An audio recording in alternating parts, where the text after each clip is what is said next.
আসসালামু আলাইকুম। কেমন আছেন সবাই? আশা করি আল্লাহর রহমতে সবাই ভালো আছেন। ব্রাউনবাড়ি কৃষি ইউটিউব চ্যানেলের পক্ষ থেকে আপনাদের জানাচ্ছি আন্তরিক শুভেচ্ছা ও অভিনন্দন। তো গত 2-3 দিন যাবৎ 2 দিন যাবৎ ভিডিও দেই নাই। কারণ হচ্ছে আমি বাড়িতে ছিলাম না, ব্রাহ্মণবাড়িয়া গেছিলাম একটি কাজে। তো 2 দিন পরে আজকে এইমাত্র আসলাম। গতকালকে রাত্রে বাড়িতে আসছি। তো 2 দিন জমিতেও আসা হয়নি। যাইতাম না অবশ্য, যেদিন কাজ করার কথা ছিল, এই যে ওই রুলগুলো বেডগুলো চালা দিতাম, অবশ্যই এই গাছগুলো কাটছে চালা দেবো। তো এই যে দেখেন জমি মোটামুটি আগাছা ভরে গেছে, এগুলো পরিষ্কার করবো। তো যখন আসছি জমিতে, এই যে দেখেন কোদাল আর নেট ঘাস কাটার জন্য। তো এগুলো কি হয়েছে, বৃষ্টি হয়ে গেছে, বৃষ্টি হওয়ার কারণে জমিতে কাজ করতে পারিনি, এই জন্য আরও ব্রাউনবাড়ি চলে গেছি। তো কথা হচ্ছে, এই যে আমি ব্রাউনবাড়িয়া গেলাম, 2 দিন জমিতে আসলাম না। তো আমার না আসাতে, আমার অনুপস্থিতিতে আমার গাছ কিন্তু বসে থাকা নেই। দেখছেন ফলন, মাশাআল্লাহ আমার গাছ কিন্তু বসে থাকে, তার বৃদ্ধি সে হচ্ছে, তার ফলন সে দিয়ে যাচ্ছে। আপনার সাথে মানুষ বেমানি করবে, গাছ আপনার সাথে বেমানি করবে না। আপনি এটার চাহিদা পূরণ করবেন, এটা আপনার চাহিদা পূরণ করবে এই গাছটা, ঠিক আছে? তো যারা জীবনে বড় হতে চান, প্রথমে হচ্ছে চাকরি ছেড়ে দেন, যে কোনো চাকরি। আর যারা ম্যাক্স লেভেলের চাকরি করছেন তারা আবার রাগ করবেন না, তারা থাকেন, আপনারা চাকরি করেন। যারা সাধারণ 8,000, 10,000, 12,000 টাকা বেতনের চাকরি করতেছেন অন্যের আন্ডারে, তার অন্তত চাকরিটা ছেড়ে দেন, অন্য কিছু করেন, নিজে কিছু করেন, ঠিক আছে? এখন দেখেন, তো আমি যখন জমিতে আসবো না, তখন কিন্তু এটা এই চিচিঙ্গা বড় হচ্ছে, দুন্দুল বড় হচ্ছে। দেখেন মাশাআল্লাহ মোটামুটি কিন্তু ভালো ফলন আছে, আলহামদুলিল্লাহ। তো আর বৃষ্টির সময় আমি আসছিলাম না, তো মনে হয় বাতাস হয়েছে। দেখেন অনেকগুলা চিচিঙ্গা পড়ে আছে জমিতে, এই যে চিচিঙ্গার অনেক জালি করা পড়ে আছে, এই যে এখানে দেখেন।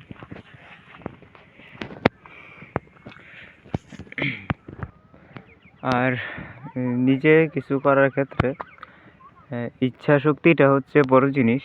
আপনার যদি ইচ্ছা থাকে, চেষ্টা করেন, কোনো না কোনো সময় আপনি সফল হবেন। এই সফল হতে আপনাকে কেউ আটকাতে পারবে না, যদি আপনার ইচ্ছা শক্তি থাকে। আর যদি মনে করেন যে কাজ করলাম, ভাল লাগতেছে না, যাই বাড়িতে যাই, আবার আসি, আবার যাই, এসব করে আসলে কৃষিকাজ করা সম্ভব নয়। তো আপনার এখানে আমি আপনাকে বলি, আপনি যদি শুধু ফলনটাই দেখেন, হ্যাঁ, তাহলে কিন্তু হবে না, আপনার এখানে কষ্টটা দেখতে হবে, ঠিক আছে? আর মাশাআল্লাহ দেখেন এখানে দুন্দুলের ফলনটা মোটামুটি ভালো হয়েছে, দুন্দুলগুলো বড় হয়েছে, চিচিঙ্গাগুলো বড় হয়েছে, কিন্তু ওইদিকে কিছু চিচিঙ্গা একসাথে জমা 4-5টা, মনে হয় কিছু চুরিও হয়েছে। আচ্ছা, যাই হোক। তো যেটা বলতেছিলাম, যে আপনাকে শুধু এরকম ফলন দেখলে হবে না, ঠিক আছে? ফলনের পাশাপাশি ফলনের পিছনের গল্পটা কিন্তু মানতে হবে। এখানে কিন্তু পরিশ্রম করতে হবে অনেক, আবার এমনও না সব সময় না। এই যে দেখেন, ওই জামাটা চালা দিছি, ঠিক আছে? আর 15 দিন পরে একটা চালা দিলাম, শেষ। এই জমিতে কিন্তু কাজ নেই, 15 দিন হারভেস্ট করার পরে কিন্তু আবার চালা দিলাম। তো এরকমই, কিন্তু যখন যেটা প্রয়োজন সেটা করতে হবে। দিন দিন রাত দেখা যাবে না, কাজ করতে হবে।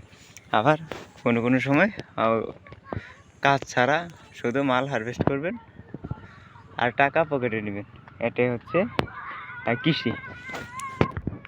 তো আমার হাতে এখন অনেক কাজ জমে গেছে, যদি একটানা 15 দিন করি তাহলে মনে হয় যে কাজগুলো শেষ হবে, কিন্তু একটানা 15 দিন করার মতো কোনো সুযোগ নেই। যেমন বাজারে 4 দিন যাইতে হয়, সকালে আইসা বাজারে মালটাল পাইরা তারপর বাজারে যাই, তারপর সন্ধ্যার সময়, মানে 3 দিন সময় পাই সপ্তাহ। তো 3 দিনে সবগুলো কাজ কভার করা সম্ভব না। তারপর এখন ধান কাটার সিজন, লোকও পাওয়া যেতেছে না। ঠিক আছে।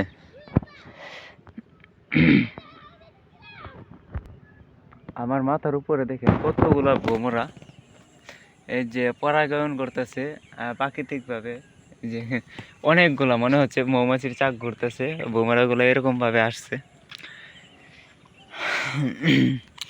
তো বন্ধুরা, ভিডিও আর বেশি বড় করব না।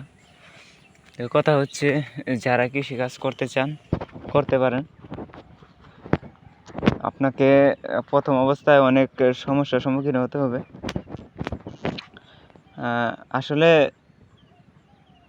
অনেকে লোভ দেখিয়ে বিভিন্ন কৃষিতে নামায়, যেমন হাঁস পালন একটা আছে, হাঁস পালন, তারপর এই যে কচু চাষ। আসলে আপনি আগে খেয়াল করবেন যে যারা বিজ্ঞাপনটা করতেছে এই বিষয়ে, তো তাদের কোনো প্রফিট আছে কিনা ওই জায়গাটাতে। হ্যাঁ, তারা আপনাকে লোভ দেখিয়ে কচু চাষ করাচ্ছে, হাঁস পালন করাচ্ছে, তাদের প্রফিটটা কোথায়? হ্যাঁ, আর তো কেউ হাঁসের বাচ্চা বিক্রি করে, কেউ হচ্ছে আপনার কচুর চারা বিক্রি করে।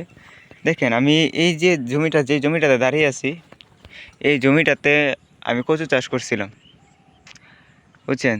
তো কি পরিমাণ কষ্ট করছি আমার আগের ভিডিওগুলো দেখলে বলতে পারবেন।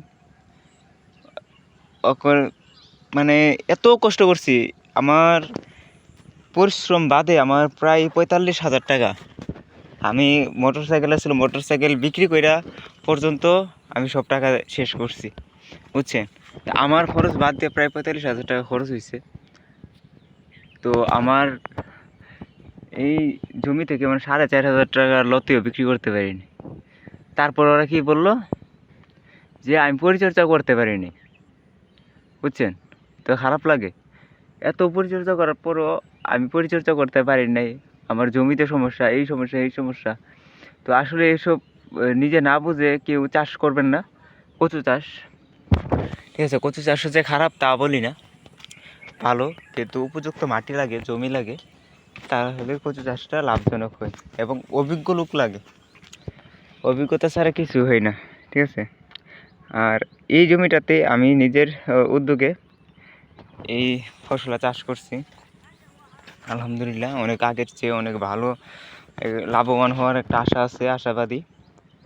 আর আমি যেগুলো করছি কাজগুলো আমি সবগুলোই কম খরচে, যেমন এই মাচা, খুঁটি, জমি তৈরি, সবগুলো আমি কোনো রকম লেবার নিই নাই। আপাতত লেবার ছাড়াই একটু করছি আমি। আর বেডগুলো দেখেন সিরিয়ালভাবে বেডগুলো করছি যেন পানি জমে না থাকে। তো বন্ধুরা, ভিডিও আর বেশি বড় করব না, আজকের মতো এই পর্যন্তই। সবাই ভালো থাকবেন, সুস্থ থাকবেন, আগামী ভিডিও দেখার অনুরোধ রইল। আর আজকে দেখেন এখানে যে মাছি পোকার জন্য যে ডিবিগুলা, এই ডিবিগুলা গতকালকে আনছি প্রায় 2,175 টাকার। অনেকগুলা টাকা। আম্মা বলতেছে এত টাকার ডিবি আনছস, ফসল বিক্রি করবি কই টাকার? ফসল থাকলে তো বিক্রি করবো নাকি?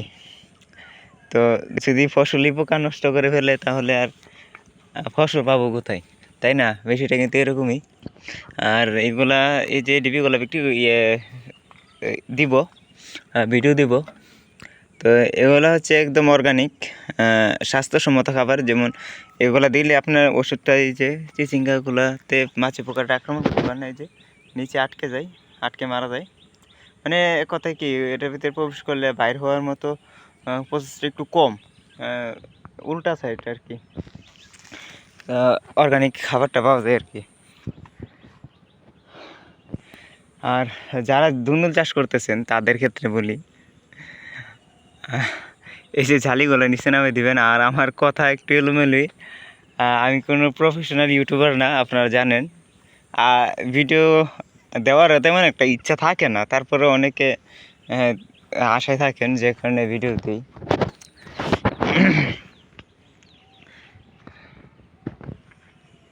তো সবাই ভালো থাকবেন, সুস্থ থাকবেন, আল্লাহ হাফেজ।